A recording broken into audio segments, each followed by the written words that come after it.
Tuesday, week 3 of recovery.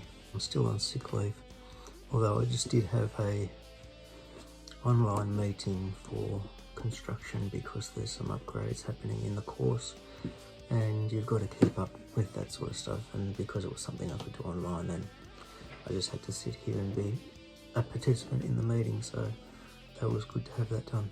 I've had a few people ask about why I required the neck surgery, what was making my hands go numb. When I was in my mid-20s, I was involved in a rear-ending car accident driving home from work and suffered whiplash. Got a scan done, and when the scan came back, the doctor said, like, you've got arthritic damage in your neck.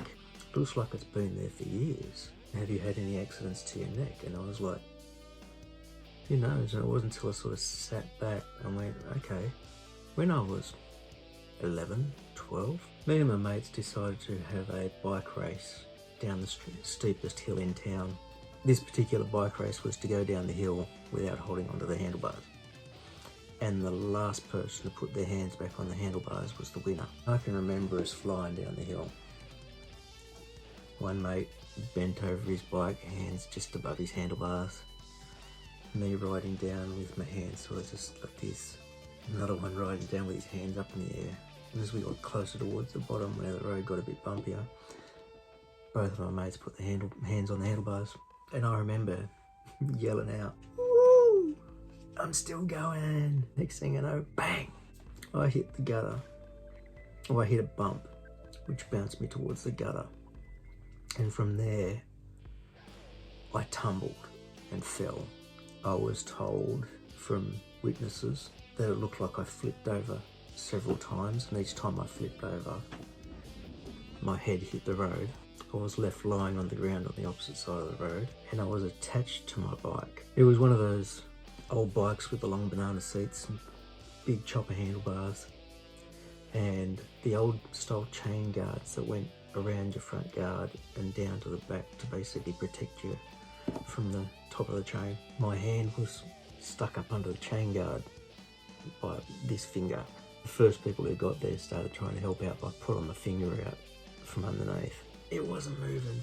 And then somebody ran and got a spanner from the nearest house, which was up the street because there was no houses at this section of the street. They undid and removed the back wheel. That took the slack off the chain, because they thought my finger was just sort of stuck in the chain. And because the wheel was now off, they could sort of wind the chain backwards. See that tiny scar on my finger? Just here. One of the spikes from the front sprocket had gone straight through there, come through my fingernail. Then the chain went on and I got attached to my bike like that. That doesn't explain the neck. This was also in the days pre-helmets, when helmets were not a thing. An ambulance was called and got taken into hospital. They did skull x-ray because of the amount of blood.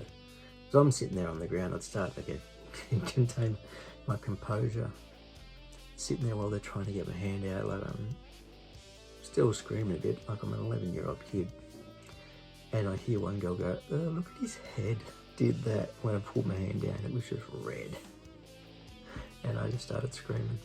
X-rayed my skull for fractures, no fractures. Then moved my arms around, felt around, no fractures in my arms or anywhere else. Mum reckons I probably got a fracture in my clavicle, but they didn't pick up. It sticks out just a little bit. One thing they didn't check was my spine at all. And so that's the only thing that I've had a really big accident where my neck's suffered trauma of constantly hitting the road with no helmet, so my head was just jarring, as well as the bone damage that they noticed. There was also a bit of disc damage. The bone damage was around what's called the foramina, and that's where your nerves exit from your neck to go down into different sections of your body.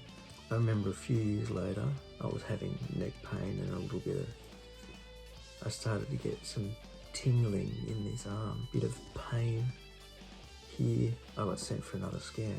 The additional bone growth had progressed, and where in the foramina, here's one vertebrae and here's another vertebrae, there's like a little gap out the side where they swap crossover, and that's where the nerves come out. There was extra bone growing there because it thought it was damaged, or it had been damaged, and so it had continued growing and just growing and growing and growing to repair itself, and in the process squeezing in on the nerves, compressing them, as well as discs pushing backwards and forwards on the spinal column. My doctor at the time, this was now in my late 20s, a couple of years later, and he said, that will require surgery in future. At this point, I wouldn't suggest it, because doing surgery around your spine and your neck and your nerves is a little bit dicey. And I agreed. When I was in my mid to late 30s, I really noticed the pins and needles and the numbness in this hand get to the point where, like, it's almost like you sit on your hand, you take your hand off and you get your pins and needles when the blood rushes back in. But I've got constant pins and needles, and that reduces the sensation in the fingers. But they noticed that there was more compression on the nerves. So I started getting cortisone injections in my spine, and they said I had issues at multiple levels, starting from, C2 isn't too bad. From C3 downwards, it gets progressively worse as it gets down to my C7. So I would get cortisone injections to relieve the pressure. So a steroid injection to relieve the pressure on the nerves. It helps all the swelling to go down and relieve that pressure. And different levels affect different areas of your hand. C5, 6 and C6, 7, which is where I've had the surgery, affects these fingers mainly, and this part of your hand. And the higher ones affect your shoulders and around your upper trunk and that sort of area. Every time I had a scan, it said it was worse on the right side, but I was only getting symptoms on this side. And getting those cortisone injections was quite helpful over the time that I was getting them. The numbness, it affects picking up little things, the loss of sensation. It's really hard to explain to somebody else what it feels like, apart from just saying it's pins and needles. I can feel things, but the sensation is really reduced. When I'm working with tools, I'd accidentally cut myself and not notice. Sometimes I'd be working with the kids in class and I would cut myself. Wouldn't notice, but the kids would, and they'd tell me I was bleeding. When they did the scans of my neck, an MRI last November, I've got a lot of disc damage. The discs are basically crumbling. The bone, extra bone, and the compression on the nerves is moderate to severe in most areas of the neck, but especially 5, 6, 6, 7. And the reason I went to my doctor to get that MRI was because last year I started to lose the feeling in this hand, but I didn't get the pins and needles that this hand did. So my right hand, my dominant hand, got numb. I'd be holding something and drop it. Yeah, I think it's time to really get it looked at. And so she gave me a referral to a neurosurgeon. And it took me from November last year to July to finally go, because I was afraid of having anything done with my neck. In the meantime, this just got worse. The doctor said, your neck should normally curve, when it gets up the top, it should normally curve back a bit, your neck curvature. And he said, mine curves forward. And I was lying back on a table for an MRI and my neck curved forward. The discs are damaged to the point where my neck is basically collapsing. He said when we have this sort of issue, there's a couple of levels of treatment. He said the first one was cortisone injections, which you've been doing, so that's off the table. The next level is the surgery. Because I have issues from 2, 3 all the way down, in the cases of where they would do a fusion, I would need to have my whole neck fused, and they would correct that curvature. He said there'd be no point in just fusing one area when you've got so many issues. But at this point in time, where I've got the numbness in particular in my hands, he said we can do a less invasive surgery, which comes in from the back and grinds out all the bone that's causing pressure on my nerves. So in that foraminal area, because when they do a fusion, they've got to go through the front of your neck. A friend online who's had fusion at one of his levels done, and his x-ray showed this little plate they put in between your vertebrae. Put a plate here, and he said, and there's like a soft pad in between the bones and the plate, and it basically holds those two bones together. So I'd have to have that all the way up the front, and that's why they come through the front, because that's where the biggest part of the vertebrae is. At the back you've got all your little bony bits. So what they've done on both sides of my neck at 5, 6 and 6, 7, they've ground out the bone to release the pressure on the nerves in the hope that I'll regain the feeling in my fingers. And this will take time. He said it could be up to 6 months, because they've basically been squeezed for 15 years. I can feel stuff, but it feels like I can't feel it properly. And while I was in the hospital, because it was a teaching hospital, I'd have medical students come in, and they'd come in and ask questions. And they would do the thing of, close your eyes and we'll see if you can feel things, and they'd go down your arm, and I'd say, yeah, I can feel it all. It's not like I can't feel that at all. And then one student who came in had this little pin thing, object, and she pressed it on my shoulder and said, this is what this feels like. And you go, yep, I can feel the pin. And then they go slowly down. And when she got to about here, and from here down, instead of feeling a pin poking me, it felt like I had a fat fingertip touching me. So I couldn't feel the sharp object, which explains why I cut myself. And she did it on this side, and it was exactly the same. Like the front of this forearm just felt like a fingertip rather than a pin, and down into the hands. Talked a little bit longer than I thought I was going to. I should have just said, had an accident as a kid, stuffed up my neck, squeezes the nerves, now I can't feel stuff. They said my surgery was very successful. They thought it went really well. The post-surgery scans showed that the nerves had been released.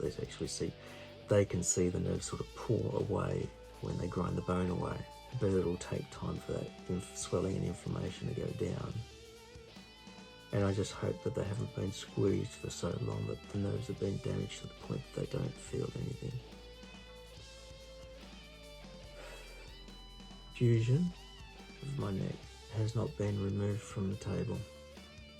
That could still have to be an option in future if what has been done now doesn't help me enough or give me back my quality of life type thing. We'll cross that bridge when we get to it.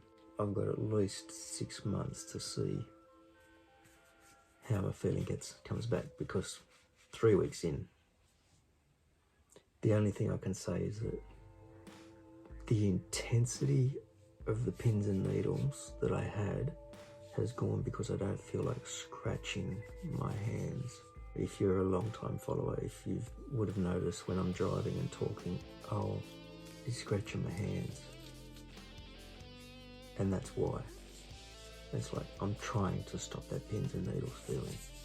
Like you would when you get pins and needles, you sit there trying to rub to get the circulation back.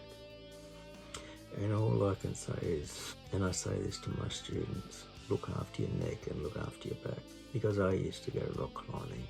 The squeezing of the nerves, I've actually lost strength in my shoulders now. I could probably get that back with good rehab and physio. The fact that I've done permanent damage to my neck that required surgery because I decided to race my mates down a hill on our bikes, no hands. When you're a kid, you think you're invincible and that nothing can really touch you. And I often recall saying as I was growing up, I've never fractured a bone until I was in my early 30s, when I fractured my wrist doing demolition, and I fractured my foot, rock climbing for them. And they were like, they're the first injuries I'd ever had, like the first broken bones I'd ever had.